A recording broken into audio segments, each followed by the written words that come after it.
After Oliver Robinson's extraordinary first day on debut, Durham had their work cut out to keep right in touch with their visitors as the second morning of our LV County Championship Game of the Week got underway, with the home side on 103 for 2 in reply to Sussex's 335. That quickly became 119 for 3 as Ajmal Shahzad grabbed the early wicket of night watchman Chris Rushworth, Matthew Hobden holding on with ease in the covers. It was to turn out to be an innings of stops and starts, as many are at the Emirates Durham International Cricket Ground, a ground where the bowler is always in with a shout of taking wickets. This surface was not a lot different to many here. It meant that batting skills had to be shown off by Michael Richardson and Scott Borthwick, who added 46 for the fourth wicket in 17 hard-working overs. It was never that easy, especially when Hobden was able to find some extra bounce. This delivery surprising Borthwick, who took a nasty blow but was thankfully okay, although he clearly knew that he had been hit. A small delay followed as the Sussex fielders, amongst all at the ground, wanted to make sure that the batsman was not suffering any.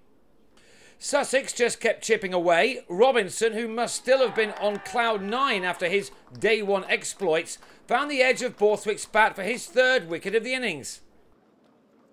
Borthwick departed for 23, while Richardson followed for 37, 24 runs later, as the seemingly reborn Shahzad dragged one back late to trap him in front with a total on 189 for 5, and the deficit standing at 146. Shahzad didn't have everything his own way, of course. Callum MacLeod went after him for a while. This delightful flick, timing the ball so well that it flew into the blue-seated stands. But the informed bowler did exact his revenge. MacLeod on his way for 22.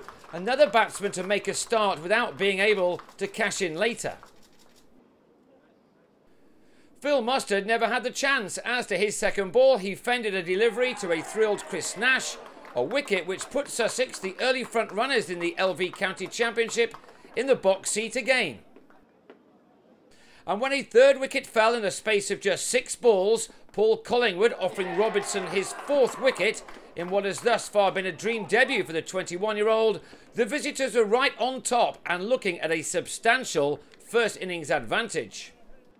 Collingwood was out for 18, 3 wickets now, having fallen with the total on double Nelson.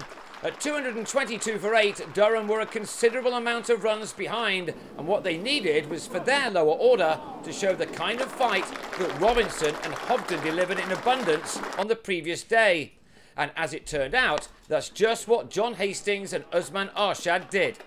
Their partnership, an extremely valuable one of course, added to what has been a rather odd but thoroughly entertaining contest thus far. Our camera chose just the right ground, clearly. Hastings led the fight back with some cracking shots, and what promised to be a sizable first innings lead for Sussex was being whittled down to something Durham would have been much happier with. Hastings in particular was in excellent touch, crashing the ball to the boundary across this very quick outfield time and time again.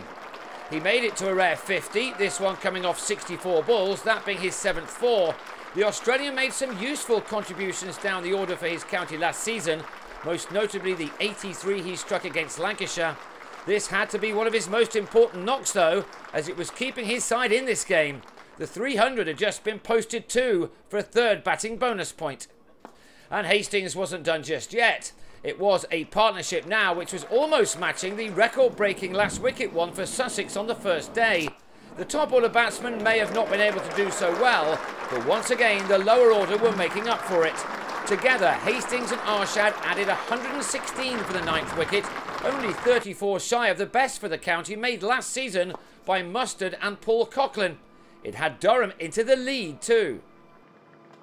Thankfully, Sussex had the second new ball to call upon, and it made an immediate impact as Arshad drove Steve McGoffin to mid-off after making a very valuable contribution of 35. McGoffin struck again in his next over as Hastings' fine knock was ended on 72. Who else but Robinson with the catch at third man to go with his ton and his figures of 4 for 71. Durham were all out for 339 for a lead of just 4 runs. So we effectively had a one-innings match on our hands, and it looks, unless the weather intervenes, that one of these two sides will taste defeat for the first time this season. But which one? Chris Nash hit Graham Onions for an early 6. It was just the start Sussex wanted to their second innings as Nash and Ed Joyce opened up with a 55-run stand, but Nash fell for 24 as Rushworth found the outside edge of his bat early on in his second spell. And the same bowler switching to around the wicket then wrapped Joyce on the pads to send him packing with 30 runs to his name. Every cricketer across the country knows the importance of the Irishman's wicket, especially in games as closely contested as this one. He was on his way at 62 for 2. Craig Kachopa threatened to make an impact for the first time this summer, but having rushed to 24 with 5 fours, he went after Onions but badly mistimed his shot to find Mark Stoneman, and just when it looked as if Sussex were moving ahead, they were pegged back once again, now on 98 for 3. Harry Finch and Matt Machen saw out the remaining 7 overs, which means that this game, that has ebbed and flowed throughout, is still in the balance. The third morning will be crucial, with Sussex starting it on 115 for 3 for a lead of 111. This is still anyone's game.